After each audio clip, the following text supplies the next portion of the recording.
नमस्ते दोस्तों, मैं सम्राट चौधरी और आप देख रहे हैं चैनल इंडी वर्ल्ड एंटरटेनमेंट को।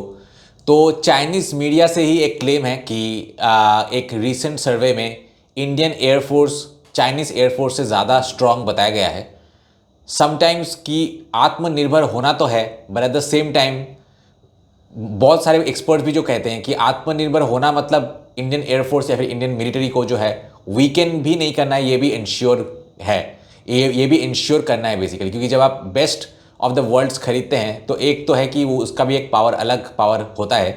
क्योंकि हर एक देश में, कोई भी देश हर चीज़ में परफेक्ट नहीं हो सकता है। इंडिया भी अगर आत्मनिर्भर होता है तो एक स्पेसिफिक एरेना होगा कि ये चीज़ इंडिया बहुत अच्छा बनाता है, बट कोई ना कोई एक, हर कंट्री में एक ना एक उसका जो वीक कड़ी होता है। देखिए आप यूएसए में ही जो है इतना एडवांस्ड है, फिर भी मिसाइल डिफेंस सिस्टम में जो है रशिया आगे है यूएसए से, और कुछ कुछ टेक्नोलॉजीज़ में रशिया आगे है। तो हर एक देश की अपनी स्पेशलिटी होती है।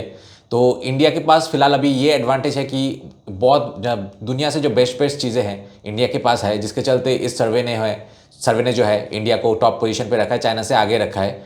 और बेसिकली बहुत दिन बाद जो है कमेंट सेक्शन में आपको वही फ्लेवर मिलेगा मेरे तरफ से।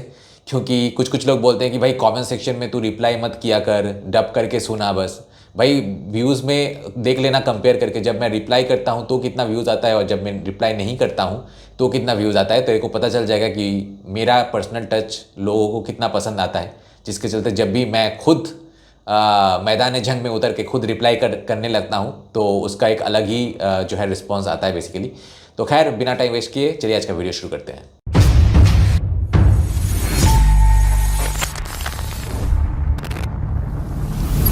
दोस्तों, मैंने बहुत सारे बिजनेस पार्टनर्स को, खास करके जो एनआरआईज है, उनके लिए चैनल बना के उनको इंडिया में एक stable source of income generate करके दिया है। अगर आप भी मेरे साथ पार्टनरशिप में चैनल स्टार्ट करना चाहते हैं, जहां चैनल के ओनर आप होंगे लेकिन कंटेंट मैं बना के दूंगा, तो मुझे कांटेक्ट कीजिए इस नंबर पे। इंडियाज एयरफोर्स मेनलैंड चाइना को कुचल रही है। ये इस रिपोर्ट पर नजर डालते हैं। ये रिपोर्ट यूनाइटेड स्टेट्स अमेरिका से है। ये न्यूयॉर्क टाइम्स से है। ग्लोबल मिलिट्री पावर में एक चौंकाने वाले बदलाव के बीच भारत ने वायुसेना के मामले में मेनलैंड चाइना को पीछे छोड़ दिया है। भारत के पास दुनिया की तीसरी सबसे मजबूत वायुसेना है। हालांकि यूनाइटेड स्टेट्स अमेरिका अभी भी टॉप पर है, रूस अभी भी उसके पीछे है। लेकिन भारत का उभार एशिया के स्ट्रेटेजिक बैलेंस में एक ड्रामेटिक एडजस्टमेंट को दर्शाता है। क्या यह सच है? यह मत भूलिए कि इस हत्या के अभियान में भारत और पाकिस्तान ने कैसे लड़ाई की थी, यहाँ तक कि पाकिस्तान ने भी भारत को नष्ट कर दिया। आइए उसका स्कोर देखते हैं। वह इस बात का घमंड कर रहा था कि यूनाइटेड स्टेट्स अमेरिका कितना शक्तिशाली है। रूस भी शक्तिशाली है, भारत भी शक्तिशाली है। अमेरिकी वायुसेना पहले स्थान पर है 242.9 अंकों के साथ। यह वायुसेना में पहला स्थान है। नौसेना में दूसरा स्थान यूनाइटेड स्टेट्स अमेरिका का है। तीसरा स्थान रशियन एयरफोर्स का है। चौथा स्थान अमेरिकी थलसेना का है। पांचवां स्थान भी अमेरिकी थलसेना का है। इन सभी में यूनाइटेड स्टेट्स अमेरिका का दबदबा है। केवल रूस तीसरे स्थान पर है। छठा स्थान भारत का है। भारत का स्कोर 69.4 अंक है। चीन 7वें स्थान पर है। इसका कारण क्या है? मुझे नहीं पता इसका कारण क्या है, लेकिन अगर भारत तीसरे स्थान पर है तो पाकिस्तान अभी भी दूसरे स्थान पर है। 那巴基斯坦显然是第2名。哎，对耶，对啊，怎么没有巴基斯坦？巴基斯坦在后面呢，所以这个排法。 तो यह व्यवस्था वास्तव में काफी अजीब है। हाँ, बेशक सच कहें तो एक मजबूत और कमजोर वायुसेना की रैंकिंग कैसे तय की जाती है, इसके कई अलग अलग तरीके हैं। सबसे सरल तरीका है संख्या के आधार पर। उदाहरण के लिए, कितने लड़ाकू विमान हैं, कितने बॉम्बर जेट हैं, कितने टोही विमान हैं, कितने जमीन पर हमला करने वाले विमान हैं, कितने B-8 फाइटर जेट हैं, और इन्हें गिन लिया जाए। ये एक तरीका है, लेकिन आमतौर पर इसका ज्यादा मतलब नहीं निकलता। हाँ, ये सिर्फ संख्या का खेल है, क्योंकि यह मात्रा पर निर्भर है। अगर आपके पास ढेर सारे पुराने या सेकेंड वर्ल्ड फाइटर जेट हैं, तो आप संख्या के हिसाब से पहले नंबर पर हो सकते हैं। हाँ, ये कहना मुश्किल है। द्वितीय विश्व युद्ध से पहले रूस, नहीं सोवियत संघ, दुनिया में टैंकों की संख्या के हिसाब से पहले स्थान पर था। द्वितीय विश्व युद्ध से पहले उनके पास दसियों हजार टैंक थे, लेकिन प्रथम विश्व युद्ध के बाद उनके 2/3 टैंक नष्ट हो गए। बस यही बात है। तो इसका क्या मतलब हुआ? ज्यादा मतलब नहीं है। वे बस ये दिखाना चाहते हैं कि भारत तीसरे स्थान पर है। 觉得很好啊。 मुझे लगता है ये ठीक है, उन्हें तीसरे स्थान पर रहने दो। मुझे लगता है भारत बहुत खुश होगा और उन्हें बहुत गर्व महसूस होगा। 让莫迪高兴一下嘛，对不对？ हाँ, इससे मोदी खुश होंगे। फिर वे एक जश्न मना सकते हैं, शायद वे एक डांस वीडियो भी शूट कर सकते हैं, फिर वे 10 दिनों की छुट्टी ले सकते हैं। 10天。对我觉得很好啊，OK，没有问题的。就 कोई समस्या नहीं, बस उन्हें करने दो। इंसानों को थोड़ा आत्मविश्वास होना चाहिए। सही है ना? पाकिस्तान और भी ज्यादा जश्न मना सकता है क्योंकि वे दूसरे स्थान पर हैं। हाँ, क्योंकि मैंने तीसरा स्थान जीता है ना, तो चीन शायद सिर्फ चौथे, पांचवें या छठे स्थान पर होगा। ये ठीक है, कोई फर्क नहीं पड़ता। जो भी जीते, जो भी स्थान पाए, कोई फर्क नहीं पड़ता। महत्वपूर्ण यह है कि असली लड़ाई में कौन जीतता है। हाँ, यही बात है। तो इस तरह के इवेल्युएशन, इस तरह की प्रतियोगिता के बारे में आपको ये जानना चाहिए कि 5वें जापानी युद्ध से पहले मुख्य भूमि चीन का नौसेना मूल्यांकन जापानी से बेहतर था, लेकिन अंत में उन्होंने हार नहीं मानी। ये बस इतना ही सरल है। मूल्यांकन को बहुत गंभीर मत लो। जब तक वे खुश हैं, बस वही काफी है। 大家高兴就好。 其实哈，我每次看这种西方的， असल में हर बार जब हम वेस्ट के इवेल्युएशन को देखते हैं तो यह हमेशा कुछ ऐसी चीजों पर आधारित होता है जैसे मात्रा, संख्या आदि। उदाहरण के लिए नौसैनिक इवेल्युएशन के हिस्से में यूनाइटेड स्टेट्स अमेरिका में कुल टन संख्या निश्चित रूप से मुख्य भूमि चीन से बेहतर है, क्योंकि इसमें केवल 11 एयरक्राफ्ट कैरियर्स हैं। प्रत्येक का वजन 1 लाख टन है। फिर आप इसकी तुलना करते हैं, लेकिन बैटलफील्ड में ये मुख्य भूमि से बहुत आगे है और आपके एयरक्राफ्ट कैरियर्स सभी मेनलैंड के द्वार तक नहीं जा सकते। अगर आप वास्तव में लड़ सकते हैं तो केवल 2 या 3 शॉट्स ही होंगे, है ना? इसलिए इसकी तुलना करना कोई मतलब नहीं रखता, लेकिन मैं बस इसे सबको दिखाना चाहता हूँ। जनरल, आपका क्या विचार है? आइए उस चार्ट को फिर से देखें। 下了哈。我认为它那个评比哦，它这是数量。 मुझे लगता है उनका इवैल्यूएशन क्वांटिटी पर आधारित है, क्योंकि उनकी इकाई मुझे लगता है क्वालिटी पर आधारित है, क्योंकि अब वॉर क्वालिटी के बारे में है। हाँ, नहीं, यह मात्रा नहीं बल्कि क्वालिटी की बात है। यह स्थिति पर निर्भर करता है। बेशक यूनाइटेड स्टेट्स अमेरिका में वायुसेना की संख्या सबसे अधिक है। मुझे लगता है दूसरे स्थान पर रूस की संख्या है। भारत की संख्या में उन्होंने कहा कि उन्होंने ट्रेनर को हटा दिया, फिर उन्होंने रॉकेट लॉन्चर को हटा दिया।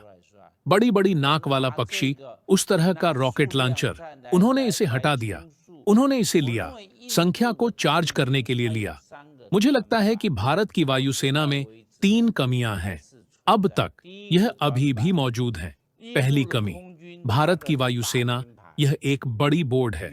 इसमें आप देख सकते हैं भारत के पास अमेरिकी विमान भी हैं, लेकिन इसमें बहुत सारे हिस्से हैं। ये एक रूसी प्रणाली है। इसके अलावा एक फ्रेंच सिस्टम भी है, एक फैंटम वॉरप्लेन भी है। भारत के पास फैंटम वॉरप्लेन भी है।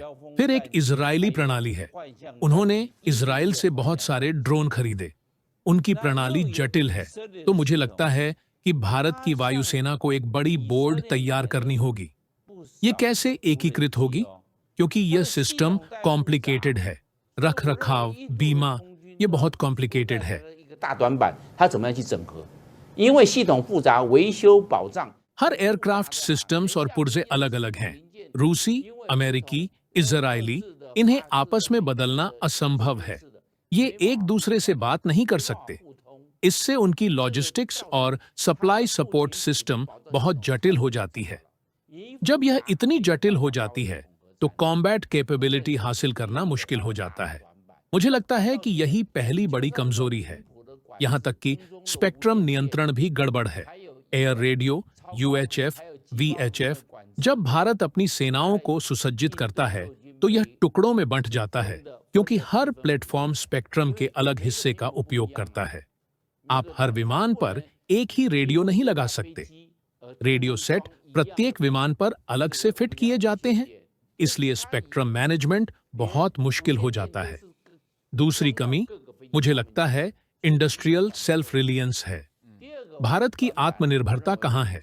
तेजस आया, लेकिन इसके इंजन अभी भी अमेरिका से खरीदे गए थे। वे खुद इंजन नहीं बना सकते। उनका अधिकांश इक्विपमेंट इंपोर्टेड है। उनके विमानों और रक्षा स्वतंत्रता बहुत कमजोर है। यदि आप हर चीज में बाहरी स्रोतों पर निर्भर रहते हैं तो जब लड़ाई शुरू होती है तो आपको सिस्टम खरीदने पड़ते हैं। उनके पास सच्चा 5वीं पीढ़ी का फाइटर भी नहीं है। अभी उनके सबसे अच्छे फाइटर केवल 4.5 पीढ़ी के हैं। मुख्य भूमि चीन के पास पहले से लगभग 300 J-20 हैं, सभी 5वीं पीढ़ी के, और लगभग 60 J-35 भी 5वीं पीढ़ी के। भारत के पास अभी इस श्रेणी में कुछ भी नहीं है। प्रदर्शन के मामले में बहुत बड़ा अंतर है। 它的这个歼35中国大陆歼35大概有将近60架。 तीसरा, चलिए कॉम्बैट वैलिडेशन की बात करते हैं। क्या भारत रियल कॉम्बैट में मजबूत नहीं माना जाता? 7 मई के भारत पाकिस्तान वायु संघर्ष को देखिए। वे भयानक तरीके से हार गए और इसे स्वीकार करने या सामना करने को तैयार नहीं रहे। यह परिचालन, समेकन और एक मैश नेटवर्क्ड सिस्टम बनाने में विफलता है। इस मोर्चे पर भारत शायद एक पीढ़ी तक पाकिस्तान से पीछे भी रह सकता है। अगर उनकी सर्वश्रेष्ठ इकाइयां भारत पाकिस्तान की हवा में भिड़ंत में सफल नहीं हो पाईं, तो बाकी का हम कैसे इवैल्यूएट करें?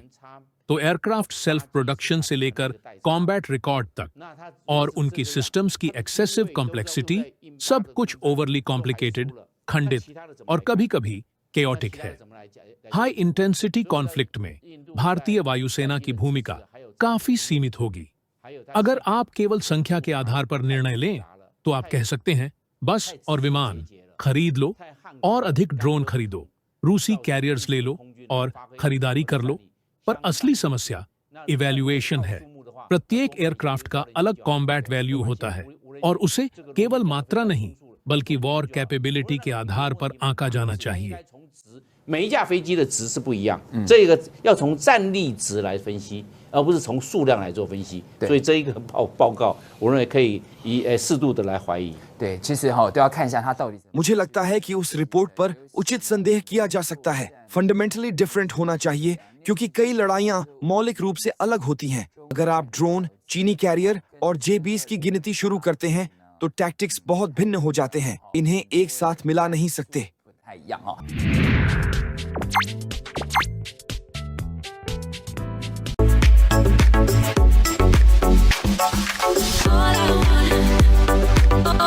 सबसे पहले इमाई फोर्डलाओ ने लिखा है कि थर्ड ब्रदर अपने तीसरे स्थान की रेपुटेशन का ही हकदार है। जिसके रिप्लाई में मैंने लिखा है कि अबे अकल से पैदल अपना साइज देख के बात किया कर। साइज के हिसाब से तू किसी भी एंगल से इंडिया का बड़ा भाई नहीं लगता। तू होगा 5th 6th ब्रदर। जिनको नहीं पता, चाइनीज लोग अक्सर जो है रशिया को बड़ा भाई मानते हैं और चाइना को जो है सेकंड ब्रदर और इंडिया को थर्ड ब्रदर कह के बुलाते हैं। उसके बाद GMG 8246 ने लिखा है कि congratulations to the third brother.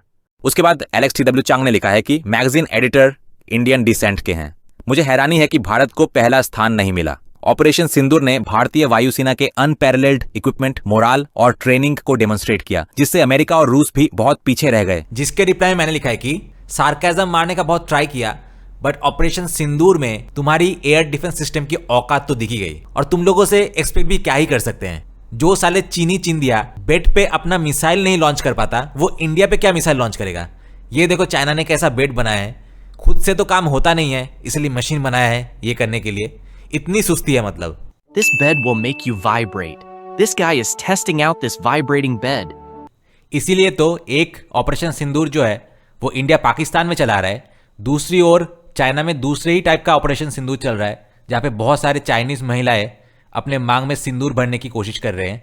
Obviously अगर पति को पत्नी को खुश करने के लिए ऐसे बेड की जरूरत पड़ जाए तो उससे तो ज़्यादा अच्छा है कि वो लोग मांग पे सिंदूर ही भर के इंडियन मर्दों को ये रेस्पॉन्सिबिलिटी दे दे। उसके बाद विंसेंट ने लिखा है कि भारत बहुत शक्तिशाली है, लेकिन उसे केवल दूसरा स्थान ही मिल सकता है क्योंकि यूनिवर्स का सबसे शक्तिशाली देश दक्षिण कोरिया है। सो नेचुरली कोरिया पहले स्थान पर है। जिसके रिप्लाई मैंने लिखा है कि तुम कोरियन निब्बा निब्बियों को BTS आर्मी और रियल आर्मी में क्या डिफरेंस है वो फर्क ही नहीं पता चला। यही होता है जब एक देश USA के स्कर्ट के नीचे छुपता है। रियल टाइम वॉर की कोई एक्सपीरियंस ही नहीं है। उसके बाद तियो सुनली ने लिखा है कि भारत को अपने हथियारों की सेल का एक्सपेंशन करना चाहिए। उसके बाद जोसन चू ने लिखा है कि मेनलैंड चाइनीज नेटिजन्स इस बात से डिससेटिस्फाइड हैं कि भारतीय वायुसेना को पहला स्थान मिला।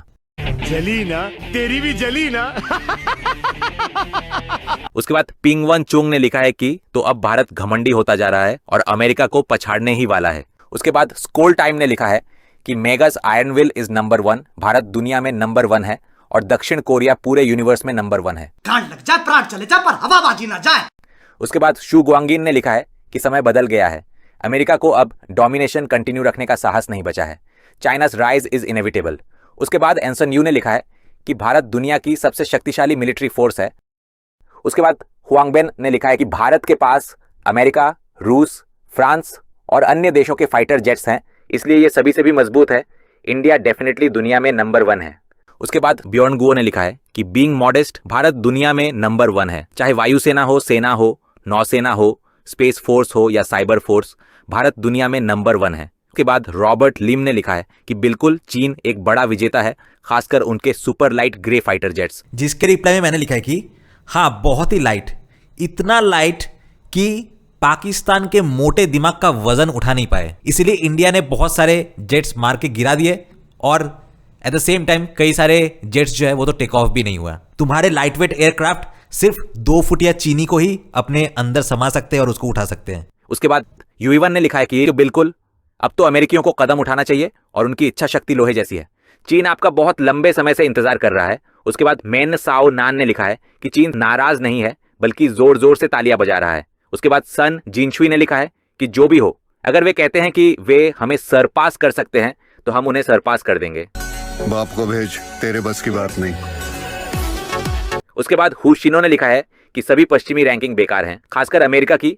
उसके बाद चिकन वर्म ने लिखा है कि is India planning to send out another propaganda team. उसके बाद नी तियनगाई मिंग ने लिखा है कि भारत पूरे यूनिवर्स में नंबर 1 होना चाहिए, सिर्फ अर्थ में नहीं। उसके बाद निल्स चेन ने लिखा है क्रश क्रश, इंडिया का तेजस फाइटर जेट नेपच्यून तक पहुंच सकता है। चीन का आउटडेटेड इक्विपमेंट शक्तिशाली श्रीलंका का मुकाबला भी नहीं कर सकता। उसके बाद स्यूतुंगली ने लिखा है कि भारतीय वायुसेना दुनिया के सबसे शक्तिशाली देश दक्षिण कोरिया को पूरी तरह से क्रश कर देती है। This is absolutely true. उसके बाद समुएल टैंग ने लिखा है कि मुद्दा चीन को पछाड़ने का नहीं है, भारत की मिलिट्री स्ट्रेंथ रैंकिंग हमेशा चीन से आगे रही है। मुझे यकीन है कि भारत कम से कम एक स्थान ऊपर तो चला गया होगा। उसके बाद हेमेंगश्वन ने लिखा है कि श्रीलंका भी पहला देश था जिसने पर्सनली PL-15 की कॉम्बैट कैपेबिलिटी का टेस्ट किया।